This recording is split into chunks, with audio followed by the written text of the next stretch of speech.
Good evening বন্ধুরা। তো সবাই কেমন আছো? আমি তো আজকে দেখো একাই বেরিয়ে পড়েছি বাড়ির থেকে।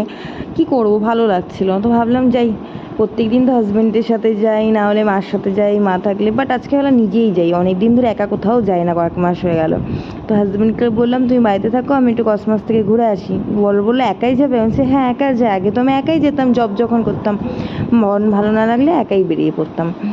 তো দেখো আমি মার্কেট থেকে টোটো নিয়ে কসমসে চলে এসেছি, যাচ্ছি। কসমসে এসে ফার্স্টে আমি মার্কেটে রিলায়েন্সে যাব। রিলায়েন্সে গিয়ে কিছু টুকটাক জিনিস আছে ঘরের কেনার, ওই জিনিসগুলো কিনলাম।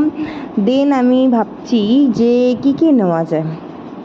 তারপর ভাবলাম না, সব কিছুই নেওয়া যাবে যেগুলো দরকার আমার। নিয়ে ফটাফট আমি মার্কেটিং কমপ্লিট করে চলে আসলাম কসমসের বাইরে গণেশদার দোকানে চা খেতে।